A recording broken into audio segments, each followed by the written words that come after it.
If you're not panicking, then the team is likely to not panic. I mean, people might be upset and they might go into fear-based mode. Like, what does this mean for me? What does this mean for the company? But if you're like, hey, you know what? We've got this. Nothing is permanent. This too shall pass. We are going to get through it. And here's how. And let's talk about this together. That can really help calm your team down.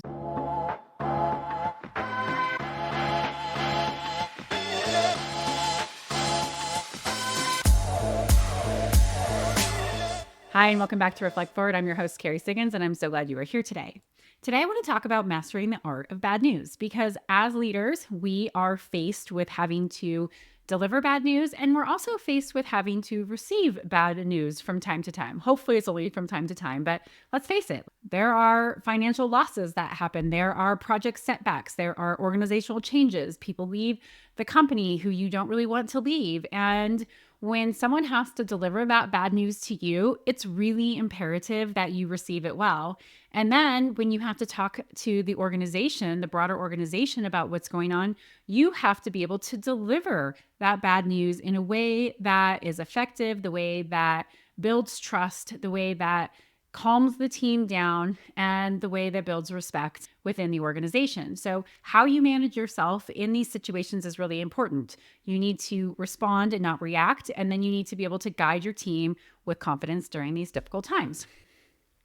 And so that's what I want to talk about today. How do you handle yourself with poise when these situations happen?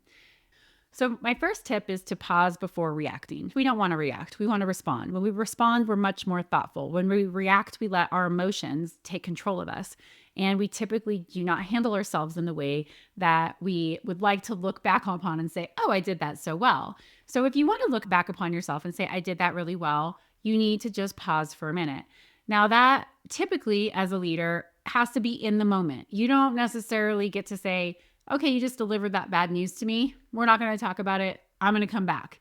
Sometimes you might have to do that, but you really need to get good at being able to pause in that moment and get yourself under control. So take a deep breath, pause before saying anything, and center yourself. One of the things that I do is when I start to feel that like, ooh, I don't like what I'm hearing, I take a deep breath and I think about my feet on the ground. When you get into your body, it helps you ground yourself. So I just think about my feet. Okay, I can feel them on the ground. And that really does instantly make you be able to be more present and calms you down. And a deep breath is really important too. The next tip is to assess objectively, and you can only do that if you ask questions. So you might want to have this initial reaction or response, but most likely when you are getting bad news delivered to you, that person is really nervous saying it to you. And so they could rush out their delivery of it. They could deliver it actually really poorly. They could say things that they don't mean because they're just nervous about having a conversation. And I always keep that in mind. I know when I'm hearing bad news that it is just as hard, if not harder, for the person who is telling it to me than it is for me to be hearing it. So I always ask questions. Okay, tell me a little bit more about what's going on. What happened here? What do you know about it? Why are you making this decision? Get some of that information so that you can help keep yourself kind of calm in that moment. If you need to get a broader perspective, that's important too. So let's say you're dealing with a big financial loss that you weren't expecting. To assess objectively, you might have to go talk to lots of people and get that perspective. So you want to just try to make sure that you truly understand the situation with as much emotion removed from of it. So go ask questions. If you have to talk to multiple people to understand what's going on, go do that. So the next thing you need to do after you've paused and you've assessed objectively by asking questions, you can say, okay, I would like to take some time to process this. Making decisions in that moment is usually not a good idea. I find that certainly a little bit of space, whether that's an hour or a day or even sleeping on it, helps me be able to show up the next day better. And so it's good to say, okay, thanks for sharing all this with me. Let me process it. I will come back to you. I will circle back to you at a later period of time, in an hour, tomorrow, whatever that looks like. That's really important because You need some time to think through things. And when you get bad news, like you're in that initial, like, okay, fight or flight mode, and what am I going to do? But you might get a lot better ideas when you just pause for a moment. And then finally, seek counsel. It's really good to be able to call up a trusted advisor or a mentor to say, hey, I just got this really bad news as a leader and I need a fresh perspective. I need some help identifying different aspects of this situation and maybe brainstorm some paths forward. So having that person that you can reach out to and seeking counsel is really important. So that is how you handle yourself with poise when you are dealing with bad news, when you have somebody come and tell you something that you don't want to hear. And that way that you can manage your composure and hopefully then be able to circle back and have a much better path going forward.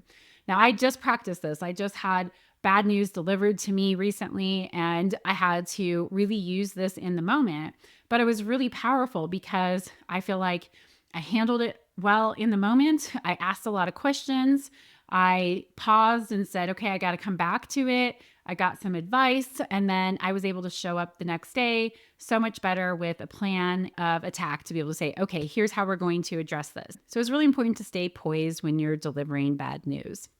And this has not always been easy for me. I have told the story on this podcast many a times about my cool, calm, and collected mantra. I got a piece of feedback years ago that I was erratic, and I swore I was never going to be called that again. And so I have really been practicing this mantra of cool, calm, and collected. How am I an inflappable leader?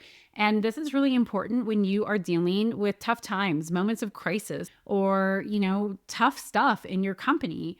Your leadership matters, and how you show up in those tough times is what sets the tone for the company.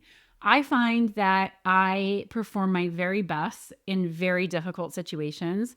The harder the situation, the higher stress the situation, the more that I can rise up to it and really think clearly about this is what needs to happen and this is what we need to do.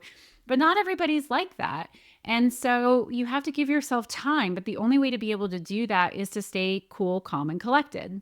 And I found that when I am cool, calm, and collected, rather than freaking out, because let's face it, freaking out does not make anything better ever. When I say cool, calm, and collected, how would an unflappable leader handle this? It promotes rational thinking so that I can have a calm mind for better problem solving and better decision-making capabilities. And I am so much easier to talk to, because that's the second thing staying cool, calm, and collected does, is that it reduces anxiety amongst your team members. When you stay calm, your calmness can be contagious. If you're not panicking, then the team is likely to not panic. I mean, people might be upset and they might go into fear-based mode, like, what does this mean for me? What does this mean for the company? But if you're like, hey, you know what? We've got this. Nothing is permanent. This too shall pass. We are going to get through it. And here's how. And let's talk about this together. That can really help calm your team down. You walking around like, a crazed person is going to make your team feel crazed, and it only adds more stress to the situation. So remember, cool, calm, and collected, it reduces your own anxiety and it reduces the anxiety of your team members. And it's much more constructive approach to problem solving. There's always problems in business. There are always curveballs that are going to be thrown at you. There are always things you are going to have to deal with that you would probably rather not have to deal with. But that is the essence of leadership, is that you can't stop things from happening. Things happen. People leave organizations. Things don't turn out the way that you wanted to. You have a big, huge, massive quality issue and have to recall a product. You have a customer who's really angry with you because of a major screw up.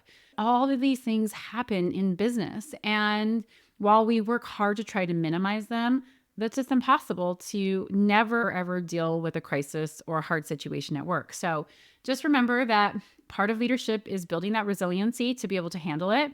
These things happen and these things will pass. Nothing is ever permanent, ever. No matter how much we want to keep things the same, they don't. Nothing is permanent. No relationship is permanent. No job is permanent. No tough situation is permanent. No good time is ever permanent.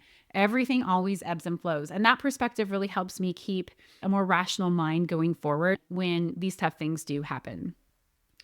All right, so finally, let's talk about how you can respond in a way that builds trust and builds respect in an organization when you have something hard that's going on. It affects the entire team, and you really want to influence how the team perceives the situation, how the team perceives your leadership, and how you create a path forward. So here are the things that I do. One is be transparent. Share what you know, share what you don't know. It's okay to admit, I don't know everything here, but I'm going to tell you, this is what I do know. Honesty fosters trust and also invites the team to be part of the solution. And that can lead to innovative approaches and ideation. And it can actually just calm people down because in the absence of information, people make up their own stories. Even with information, people still make up their own stories. But being transparent and honest is always the best way to go. It might feel safer to try to avoid the situation or hide the situation or not talk about it, but that is not the right thing to do. You really need to be transparent so that people know I can trust this leader. Even if I'm hearing something I don't want to hear, I can trust that my leader is telling me the truth about what's going on. They're keeping me in the loop. The second piece is to show empathy. It's really important to acknowledge the impact that this bad news has on your team. So when you express empathy with just like, yes, I understand how hard this is. It's really tough. It's tough for all of us, and we're going to get through it. It allows them to express themselves and it alleviates fear rather than telling them, oh, you shouldn't feel that way. And it also fosters a supportive culture because that's what you're going to need when you are dealing with a tough situation.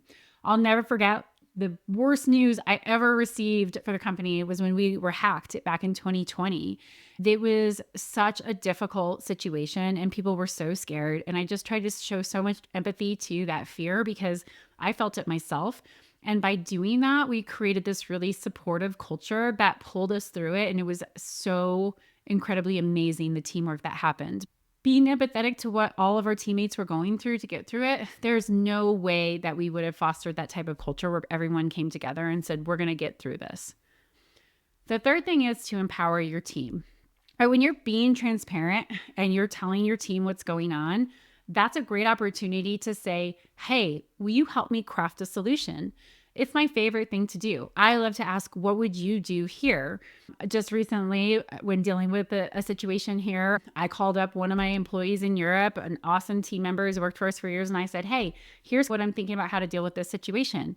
What would you do? And he gave me some really great insight and said, I would do this and I wouldn't do this. And it was fantastic. And I know he felt empowered and it helped him wrap his head around his role in this organizational transformation. And I know that it made him feel better because his input mattered.